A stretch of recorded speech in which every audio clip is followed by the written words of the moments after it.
श्री स्वामी समर्थ श्री गुरुदेव दत्त श्री गुरुचरित्र अध्याय 23। आपण सारांश समजून घेऊन नंतर मूळ अध्यायाला सुरुवात करणार आहोत। तत्पूर्वी तुम्ही नवीन असाल तर या चॅनलला लाईक आणि सबस्क्राईब करा। कमेंटमध्ये श्री स्वामी समर्थ श्री गुरुदेव दत्त असे लिहा। अध्याय 23 सारांश। श्री गुरूंनी वांज म्हैस दुभती केली। ही वार्ता सर्व गाणगापुरात गावात वाऱ्यासारखी पसरली। सर्व लोकांना आश्चर्य वाटू लागले। त्या गावच्या राजाला ही बातमी समजली। त्याने विप्राकडे येऊन चौकशी केली। तेव्हा संगमावरचे एक यती मजकडे रोज भिक्षेला येतात वगैरे सर्व वृत्तांत राजाला विप्राने सांगितला। तेव्हा राजा संगमावर गेला व त्यांनी स्वामींना विनंती केली की आपण कृपया गावात येऊनच राहावे व रोज वाटल्यास संगमावर अनुष्ठानात जावे आणि गावात राहून गावातील इतर भक्तजनांचे कल्याण करावे। स्वामींनी राजाची विनंती मान्य केली। राजाने वाजत गाजत स्वामींना गावात आणले। मठ बांधून वास्तव्य करण्यासाठी स्वामी योग्य जागा पाहत पश्चिम दिशेस गेले असता एक उंच अश्वत्थ वृक्ष दिसला व त्याच्या शेजारी एक जुना वाडा होता। त्या वृक्षावर एक मोठा ब्रह्मराक्षस राहत असे। तो ब्रह्मराक्षस नरमांस भक्षण करत होता, म्हणून त्या वाड्याकडे कोणी फिरकत नसे। श्री गुरूंना तिथे आलेल्या पाहिल्यावर तो ब्रह्मराक्षस वृक्षावरून खाली आला व धावत जाऊन श्री गुरूंच्या चरणी लोळण घेऊ लागला व हात जोडून स्वामींना म्हणाला, महाराज, मी घोर अंधारात बुडालो आहे। तुमच्या दर्शनाने माझे पाप नाहीसे झाले। तुम्ही सर्व भूतमात्रावर कृपा करता, तेव्हा कृपया माझा उद्धार करावा। श्री गुरूंनी त्याच्या मस्तकावर हात ठेवल्याबरोबर त्या राक्षसाचे मनुष्यात रूपांतर झाले। त्याने पुन्हा श्री गुरूंचे पाय धरून त्यांना वंदन केले। श्री गुरु त्यांना म्हणाले, तत्काळ संगमावर जाऊन स्नान कर, तिथे तुला मुक्ती मिळेल। तुला पुन्हा पुन्हा जन्म येणार नाही। श्री गुरूंची आज्ञा घेऊन त्या राक्षसाने संगमावर जाऊन स्नान केले व तो मुक्त झाला। तेव्हा तिथे जमलेल्या सर्व लोकांना आश्चर्य वाटले। तसे श्री गुरु हे एक अवतारी पुरुष आहेत याची खात्री पटली। पुढे श्री गुरूंनी त्या जागेवरच मठ बांधून तिथे राहायचे ठरवले। तो ग्रामाधिकारी रोज भक्तिभावाने त्यांची सेवा करू लागला। कोणत्याही गोष्टींची त्यांना कमतरता भासू दिली नाही। श्री स्वामी समर्थ। आपण आता मूळ अध्यायाला सुरुवात करणार आहोत। श्री गुरुचरित्र अध्याय 23। श्री गणेशाय नमः।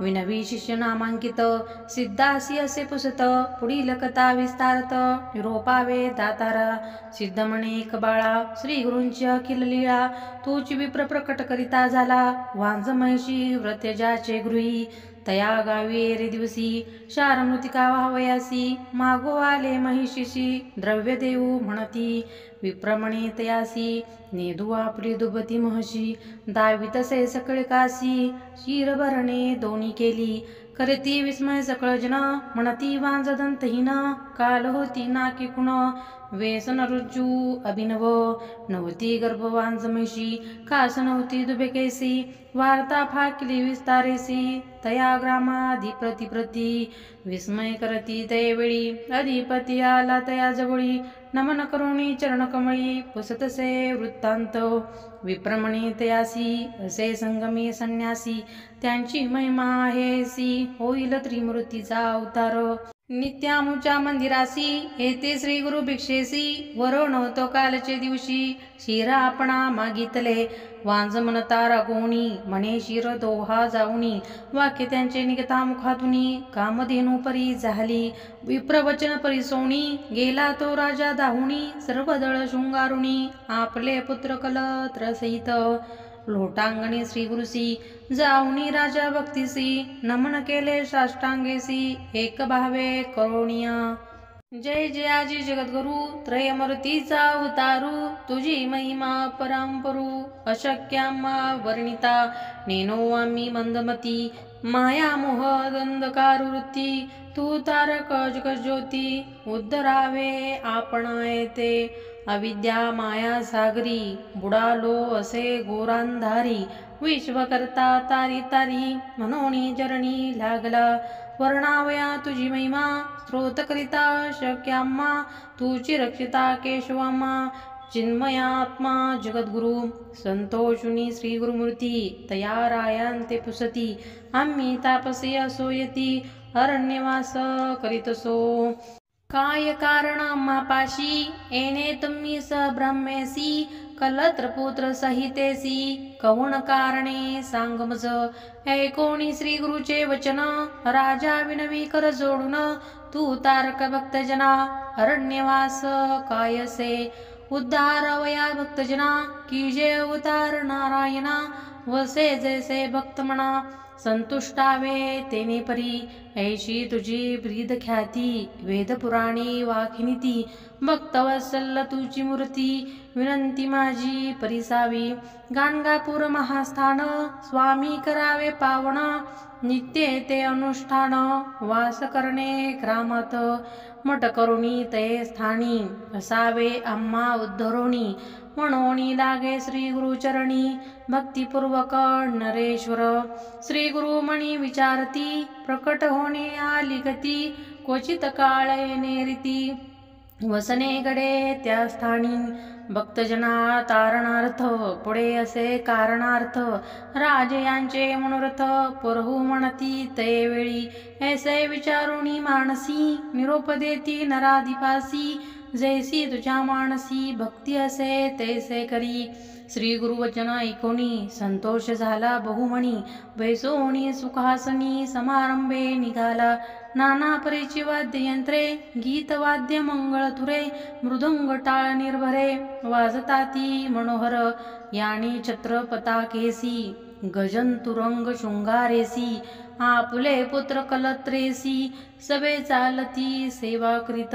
वेदघोष दिजवरी करिता ती नानापरी वाखिनीती बंदिकारी ब्रीदतया त्रिमूर्तीचे येणे परी ग्रामपती श्री गुरु आले अति प्रीती अनेक परी आरती घेऊन आले नगर लोक ऐसा समारंभ थोर करिता झाला नगरेश्वर संतोषुनी श्री गुरु प्रवेशले नगरात तया ग्रामी पश्चिमदिशी असे अश्वत्व उन्नतेसी तया जवळी गृहओसी असे एक भयानक तया वृक्षावरी एक ब्रह्मराक्षस भयानक वसतसे तेथे एक समस्त प्राणिया भयंकर ब्रह्मा राक्षस महाक्रूर मनुष्य मात्रा करी आहार त्यांचे भयसे थोर म्हणून ओस गृह तेथे श्री गुरुमूर्ती तया वेळी आले तया वृक्षाजवळी ब्रह्मराक्षस तत्काळी येऊनी चरणी लागतसे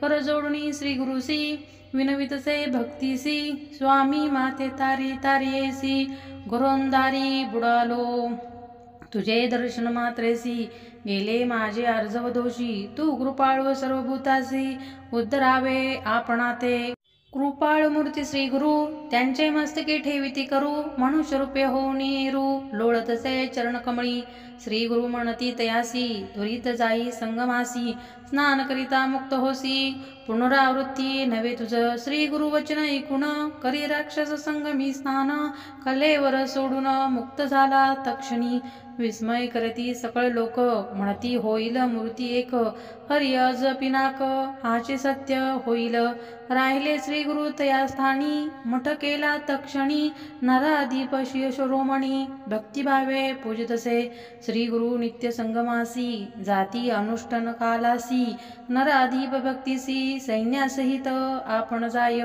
माध्यान्ह काळी पर्येसी श्री गुरु येती मठासी सैन्यासहित आनंदेसी नमन करी नराधिप एकादे समयी श्री गुरुनाथ भेसवी आपल्या अंधोलिकेत सर्व दळ सैन्य सहित घेऊनी जाय वनांतरा भक्तवत्सल श्री गुरुमूर्ती भक्तादिना आपण सती जैसा संतोष त्याचे चित्ती तेनी परी राहतती देखा समारंभ होय नित्य एकती लोक समस्त प्रकाश झाला लौकिक मते ग्रामांतरी सकळे जना कुमसी ग्रामासी होता एक तापसी ती विक्रम भारती नाम त्यासी वेद तीन जाणतसे मानस पूजा नित्य करी सदा द्याह्य नरहरी त्याने ऐकले गाणगापुरी. असे नरसिंह सरस्वती एके त्याची चरित्र लीला. मणी म्हणे दांभिक कळा हा काय खेळ चतुर्थाश्रमाला. म्हणून मणी निंदा करी ज्ञानमूर्ती श्री गुरुनाथ. सर्वांच्या मणीचे जानत येती ईश्वर निंदा करीत. म्हणून ओळखे मानसी सिद्ध म्हणे नामांकिता. पुढे अपूर्व झाली कथा म्हणव करुणी सावधानता. एक चित्ते परिसावे इति श्री गुरुचरित्रामृत परम कथा कल्पतरू. श्री नरसिंह सरस्वत्युपाख्याने सिद्ध नामक धारक संवादे ब्रह्मा राक्षस मुक्तकरणं नाम त्रयोविंशोऽध्यायः. श्री गुरु दत्तात्रय परमस्तु. श्री गुरुदेव दत्त. ओवी संख्या 53. अध्याय 24. सारांश. कुमसी गावामध्ये त्रिविक्रम भारती नावाचा एक मुनी राहत होता. तो नरसिंह भक्त होता. तो नेहमी मनोमन श्री गुरूंची निंदा करीत असे. श्री गुरूंना तो दांभिक संन्यासी समजत असे. श्री गुरु स्वतः अंतर्ज्ञानी होते. श्री गुरूंना याची कल्पना होती. ते कोणाच्याही मनातले मनोगत ओळखत असत. एकदा ते राजाला म्हणाले, मला त्रिविक्रम भारतीकडे जायचे आहे. राजाला त्रिविक्रम भारतीची कीर्ती माहीत होती. राजाला खूप आनंद झाला. श्री गुरूंना पालखीत बसवून आपल्या लवाजम्यासह वाजत गाजत कुमसी गावी जाण्यास निघाले. त्रिविक्रम नरसिंहाची मानस पूजा नेहमी करत असे. परंतु त्या दिवशी त्यांच्या मनात मूर्ती स्थिर होत नव्हती. त्याला आपली साधना नीट होत नाही म्हणून चिंता वाटत होती. त्याने दूरवर नदी तीरावरून श्री गुरु येत असलेले पाहिले. श्री गुरूंची मूर्ती व त्यांच्या मनातील नरसिंह मूर्ती एकच दिसू लागली. त्याचबरोबर असणारे सैन्य प्रथम दंडाधिकारी दिसत होते. परंतु पालखी जसजशी जवळ येऊ लागली तसे तेही नरसिंह सरस्वतीच वासू लागले. या गोष्टीचे त्यांना खूप आश्चर्य वाटले. तो आपल्या जागेवरून उठला व श्री गुरूंना दंडवत घालीत श्री गुरूंच्या सामोरे गेला. त्याला आपली चूक लक्षात आली. श्री गुरु म्हणजे दुसरे तिसरे कोणी नसून साक्षात त्रिमूर्ती परमेश्वर आहेत याची खात्री पटली. त्याने पुन्हा गुरूंना साष्टांग नमस्कार घालून तो म्हणाला, महाराज, मी आपणास ओळखण्यात फार मोठी चूक केली. आपला अधिकार ओळखू शकलो नाही तरी आपण माझ्यावर कृपा करावी. या चर्मअक्षूंनी मी आपले रूप पाहू शकलो नाही तरी कृपया निजरूप धारण करावे. आपली समक्ष भेट झाली त्यामुळे माझे तप सार्थकी लागले असे मला वाटू लागले आहे. तुम्ही विश्वांचे तारक असून आमचा उद्धार करण्यासाठी या भूतलावर अवतरला आहात. तेव्हा आपले चिन्मय असे व्यापक रूप मला दाखवावे. तपस्व्याने केलेली स्तुती ऐकून व त्याच्यातील झालेले परिवर्तन पाहून श्री गुरु संतुष्ट झाले. ती विक्रमाने आपल्या मधुर वाणीने शब्दाविष्काराने श्री गुरूंचे खूप गुणगान केले. श्री गुरूंनी प्रसन्न होऊन त्याला वर दिला. मी तुझ्या भक्तीने संतुष्ट झालो आहे. तुला उत्तम गती प्राप्त होईल. तुला पुनर्जन्म घ्यावा लागणार नाही. तुझा परमार्थ पूर्ण होऊन तुझे ईश्वराशी ऐक्य होईल. ती विक्रम भारतीला असा वर देऊन त्याला कुमसी येथेच राहायला सांगून श्री गुरु गाणगापुरास परत आले. श्री स्वामी समर्थ. श्री गुरुचरित्र अध्याय 24. श्री गणेशाय नमः. नामधारक म्हणे सिद्धासी पुढे कथावर्तली केसी विस्तारुणी आम्हासी निरुपावे दातारा. शिष्यवचन परिसोनी सांगते झाले सिद्धमुनी. एक वत्सा नामकरणी गुरुचरित्र अभिनव. ऐसा त्रिविक्रम महामुनी जो का होता कुमसी स्थानी. निंदा करी आपले मणी दांभिक संन्यासी हा म्हणत. श्री गुरु म्हणती ते वेळी निघावे आजची तत्काळी. ती विक्रम भारती जवळी जाणी असे कुमसीसी. ऐकोनी राजा संतोषला नाना अलंकार करिता झाला. हस्ती अश्व पाय दळा शृंगारिले तयावेळी. समारंभ केला थोरू अंधोळिकांत बैसवी श्री गुरु. नाना परी वाजंतरे गीत वाद्य सहित देखा. ऐसे परी श्री गुरु मूर्ती तया कुमसी ग्रामासी जाती. ती विक्रम महायती करीत होता मानसपूजा. मानसपूजा नररिसी नित्य करी भावेसी. स्थिर नव्हे तया दिवसी मानसी मूर्ती नरकेसरीची. बहुतकाली आराधिले कापा नरसिंह उपेक्षिले. पपळ वृथा गेले म्हणून चिंती मनात इतके होता अवसरी श्री गुरु ते देखले दुरी येत होते नदी तिरी माणस पूजेचे मूर्ती रूपे सर्व दळ दंडाधारी तया ते कृपण हरी भारती देखुनी विस्मय करी नमन करीत निघाला साष्टांग नमोनी जाऊनी लागे श्री गुरुचरणी सर्वच रूपे झाला प्राणी दंडधारी यती रूप समस्त रूप एक परी दिसता ती दंडधारी कवण लघु कवण थोरी न कळे तया ते विक्रमा भ्रमित झाला ते वेळी पुनरपी लागे चरणकमळी ब्रह्मा विष्णू चंद्रमौळी त्रिमूर्तीच तू जगद्गुरु न कळे तुझे स्वरूप ज्ञान अविद्या माया वेष्टून निज स्वरूप होऊन कृपा करणे स्वामिया तुझे स्वरूप अवलोकिता अशक्य आम्हा गुरुनाथा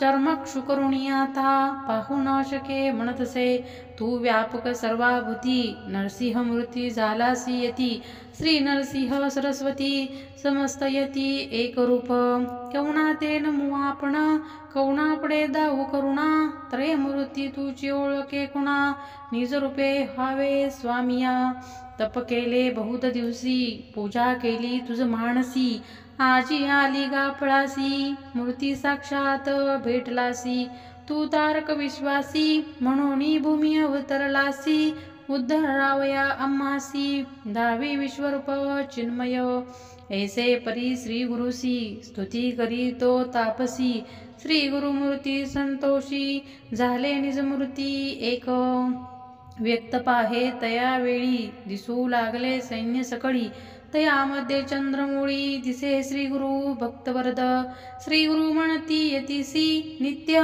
निंदा करीसी दंभ दंभणामयसी मनसी तू मंदमतीने ह्या कारणे तुझ पाशी आलो तुझ्या भक्तीसी पूजा करीसी तू मानसी श्री नरसिंह मूर्तीची दंभ म्हणे कवणे परी सांग आता सविस्तारी तुझे मणी वसे हरी तोची तुझ निरोपिल ऐकोणी श्री गुरुचे वचन इतीश्वर करी नमन क्षमा करी सद्गुरु राणा अविद्या स्वरूप आपण एक तू तारक विश्वासी त्रयमूर्ती अवतार तुझी होसी मज वेष्टुनी आज्ञानेसी माया रूपे वर्तसेविसी पूर्वी कथा एका श्रवणी महाभारती विस्तारुणी दाविले रूप अर्जुनानयनी प्रसन्न होनी तयासी जय जय जय जगद्गुरु तौ तारक भवसागुरु त्रयमूर्तीचा अवतारू नरसिंह सरस्वती कृतार्थ झालो आजी आपण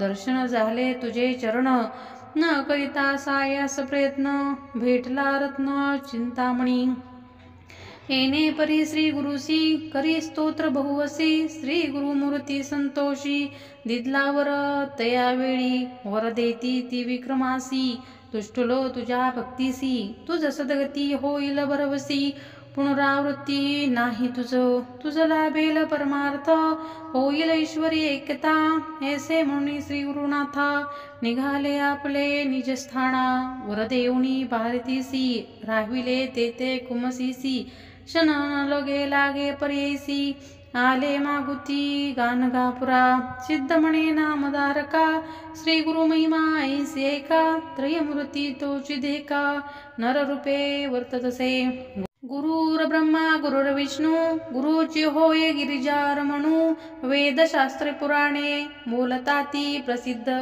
गंगाधराचा नंदन सांगे गुरुचरित्र विस्तारुन भक्तिपूर्वक एकती जन लादे पुरुषार्थ चतुर्विध इति श्री गुरुचरित्रामृत परम कथा कल्पतरु श्री नरसिंह सरस्वत्युपाख्याने सिद्ध नामक धारक संवादे ती विक्रम भारती विश्वरूप दर्शनम नाम चतुर्विशोध्यायम श्री गुरु दत्तात्रेयार्पणमस्तु श्री गुरुदेव दत्त ओवी संख्या 36।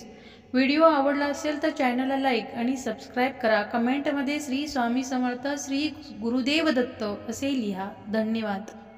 दिगंबरा दिगंबरा श्रीपाद वल्लभ दिगंबरा दिगंबरा दिगंबरा श्रीपाद वल्लभ दिगंबरा दिगंबरा दिगंबरा श्रीपाद वल्लभ दिगंबरा दिगंबरा दिगंबरा श्रीपादवल्लभ दिगंबरा दिगंबरा दिगंबरा श्रीपादवल्लभ दिगंबरा दिगंबरा दिगंबरा श्रीपादवल्लभ दिगंबरा दिगंबरा दिगंबरा श्रीपादवल्लभ दिगंबरा दिगंबरा दिगंबरा श्रीपादवल्लभ दिगंबरा दिगंबरा दिगंबरा श्रीपादवल्लभ दिगंबरा दिगंबरा दिगंबरा श्रीपादवल्लभ दिगंबरा।